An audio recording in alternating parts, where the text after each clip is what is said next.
நம்ம இன்னைக்கு மிளகு சாதம் எப்படி செய்கிறதுன்னு பார்க்க போகிறோம். இது வந்து நல்ல குயிக்கான ஹெல்த்தியான ஒரு லஞ்ச் ரெசிபி. இது பண்ணுறதும் ரொம்ப ஈஸி, குறைவான இன்க்ரீடியன்ட் வச்சு பண்ணியிருக்கோம். ரொம்ப ஹெல்த்தியான ரெசிபியும் கூட. இது கூட வச்சு சாப்பிட்றதுக்கு உருளைக்கிழங்கு ஃப்ரையும் எப்படி செய்கிறதுன்னு இந்த வீடியோலேயே நான் சொல்லி தந்திருக்கேன். ஓகே, இப்போ டைம் வேஸ்ட் பண்ணாமல் நம்ம வீடியோக்குள்ளே போயிடலாம்.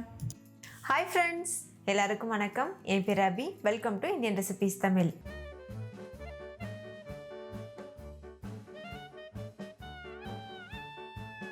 ஃபஸ்ட்டு நம்ம உருளைக்கிழங்கு ஃப்ரை பண்ணிடலாம். அது பண்ணுறதுக்கு ஒரு பேனில் 2 டேபிள் ஸ்பூன் எண்ணெய் சேர்த்துக்கோங்க. நான் தேங்காய் எண்ணெய் யூஸ் பண்ணியிருக்கேன். நீங்கள் உங்களுக்கு விருப்பமான எந்த எண்ணெய் வேணாலும் யூஸ் பண்ணலாம். எண்ணெய் சூடானதும் ஒரு கைப்பிடி அளவு பூண்டு எடுத்து நல்லா பொடியாக கட் பண்ணி சேர்த்துக்கோங்க. கூடவே கொஞ்சமாக கடுகு, ஒரு அரை டீஸ்பூன் அளவு சீரகம், இது ரெண்டும் சேர்த்து நல்லா பொரிய விடுங்க. பூண்டு ஓரளவு வதங்கினதுக்கப்புறமா இது கூட கட் பண்ணி வச்சுருக்க உருளைக்கிழங்கு சேர்த்துக்கோங்க.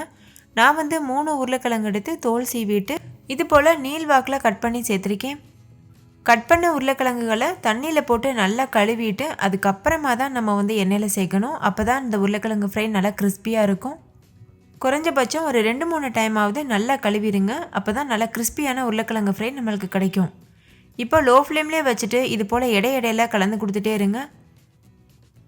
உருளைக்கிழங்கு பாதி வெந்ததுக்கு அப்புறமா தான் நம்ம இது கூட மசாலா பொருட்கள்லாம் சேர்க்கணும். இப்போ பாருங்கள், உருளைக்கிழங்கு ஓரளவு வெந்திருக்கு. அதோட கலர் வந்து நல்லாவே சேஞ்ச் ஆகிருக்கு. இந்த ஸ்டேஜில் இது கூட மசாலா பொருட்கள் சேர்த்துக்கோங்க. 1 டீஸ்பூன் மிளகாத்தூள் சேர்த்துக்கோங்க. கூடவே 1 டீஸ்பூன் மல்லித்தூள் சேர்த்துக்கோங்க. உங்கள் காரத்திற்கு தகுந்த மாதிரி மிளகாத்தூளோட அளவை வந்து அதிகப்படுத்திக்கலாம். இப்போ இதில் 1 டீஸ்பூன் கரம் மசாலா, 1 டீஸ்பூன் சீரகத்தூள், கூடவே 1 டீஸ்பூன் மிளகுத்தூளும் சேர்த்துட்டு தேவையான அளவு உப்பு, இது கூட கொஞ்சமாக மஞ்சள் தூள், அதாவது ஒரு 1/4 டீஸ்பூன் அளவு மஞ்சள் தூள் சேர்த்தா போதும். சேர்த்துட்டு இது நல்லா மிக்ஸ் பண்ணிக்கோங்க. லோ ஃப்ளேம்லேயே வச்சுட்டு நல்லா இடையில இது போல் கலந்து கொடுத்து நல்லா வேக வச்சுக்கோங்க.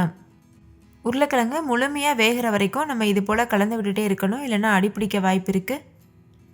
எல்லா பக்கமும் ஒரே கலரில் ஈவனாக வேகிறதுக்காக நம்ம இடையில மிக்ஸ் பண்ணணும். இப்போ மூடி போட்டு மூடி வச்சுட்டு இது நல்லா வேக வச்சுக்கலாம். இப்போ பாருங்கள், உருளைக்கிழங்கு முழுமையாக வெந்துருச்சு.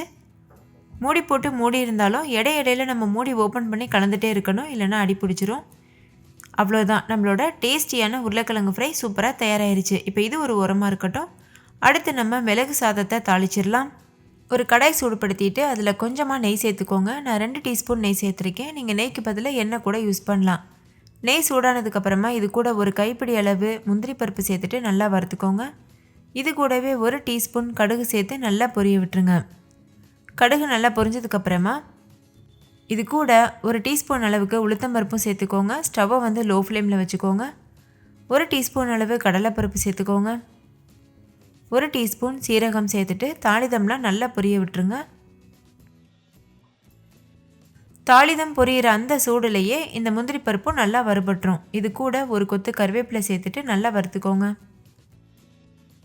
இப்போ இதில் ஒரு பெரிய சைஸ் வெங்காயத்தை இது போல் கட் பண்ணிவிட்டு சேர்த்துக்கோங்க. ரொம்ப பொடியாக கட் பண்ணணும் அவசியம் இல்லை. கொஞ்சம் இது போல் பெரிய பெரிய பீசஸாக இருந்தாவே நல்லா தான் இருக்கும்.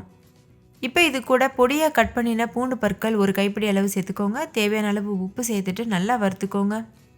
உப்பு சேர்த்து வதக்கும் போது வெங்காயம் சீக்கிரமாகவே வதங்கிடும். இப்போ இதில் 2 வரமிளகாய் சேர்த்து வறுத்துக்கோங்க. இதுக்கு பதிலாக நீங்கள் பச்சை மிளகாய் கூட சேர்க்கலாம். நம்ம காரத்துக்காக எதுவும் சேர்க்க போகிறதில்ல, மிளகாத்தூள்லாம் மிளகு மட்டும்தான். அதனால் நீங்கள் பச்சை மிளகாய், கார மிளகாய் இதெல்லாம் சேர்த்துக்கலாம். இப்போ இது கூட 1 டீஸ்பூன் அளவு மிளகுத்தூள் சேர்த்துட்டு நல்லா வறுத்துக்கோங்க.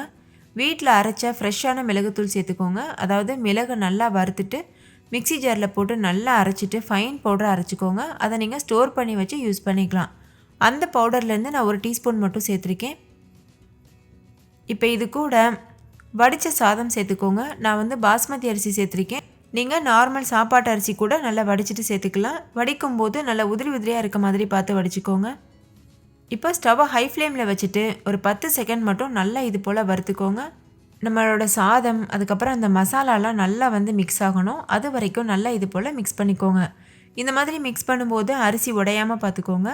ஏன்னா நம்ம வேக வச்ச சாதம் சேர்த்துருக்கிறதுனால அது சீக்கிரமாக உடையிறதுக்கு வாய்ப்பு இருக்குது. அதனால் மெதுவாக ஜென்டிலாக வந்து மிக்ஸ் பண்ணிக்கோங்க. சாதம் நல்லா உதிரியாக வர்றதுக்கு நம்ம சாதம் வேக வைப்போம்ல, அந்த தண்ணியிலேயே வந்து 1 டீஸ்பூன் எண்ணெய், கொஞ்சமாக எலுமிச்சம்பழச்சாறு, இது ரெண்டும் சேர்த்துட்டு வேக வச்சுக்கோங்க. அதுக்கப்புறமா நீங்கள் அந்த சாதத்தை வடித்து யூஸ் பண்ணும்போது நல்லா வந்து உதிரி உதிரியாக இருக்கும். சாதம் ஒன்றோட ஒன்று ஒட்டாது. ஸோ வெரைட்டி ரைஸ் இந்த மாதிரிலாம் நம்ம பண்ணும்போது இந்த டிப் யூஸ் பண்ணுங்கள், ரொம்ப ஹெல்ப்ஃபுல்லாக இருக்கும். இப்போ அவ்வளோதான் ஃப்ரெண்ட்ஸ், நம்மளோட டேஸ்டியான மிளகு சாதம் சட்டுன்னு சூப்பராக தயாராகிருச்சு. சுட சுட இந்த சாதத்தை நம்ம செய்து வச்சுருக்க உருளைக்கிழங்கு ஃப்ரை கூட வச்சு சர்வ் பண்ணுங்கள். வீட்டில் இருக்க எல்லோரும் கேட்டு வாங்கி விரும்பி சாப்பிடுவாங்க, மறுபடிக்கும் செய்ய சொல்லி கூட கேட்பாங்க, அவ்வளோ டேஸ்ட்டாக இருக்கும். ஸோ கண்டிப்பாக ட்ரை பண்ணிவிட்டு டேஸ்ட் எப்படி இருந்ததுன்னு கமெண்ட்லேயும் கூட ஷேர் பண்ண மறந்துடாதீங்க. இந்த வீடியோ உங்கள் எல்லாருக்கும் ரொம்ப பிடிச்சிருக்கும்னு நம்புகிறேன். பிடிச்சிருந்தா லைக் பண்ணுங்கள், உங்கள் ஃப்ரெண்ட்ஸ் கூட நிறைய ஷேர் பண்ணுங்கள். ஸோ அவங்கள பார்த்து பயன்பெறட்டும். இன்னொரு சூப்பரான ரெசிபியோடு நான் உங்களை சந்திக்கிறேன். தேங்க்யூ, பாய்.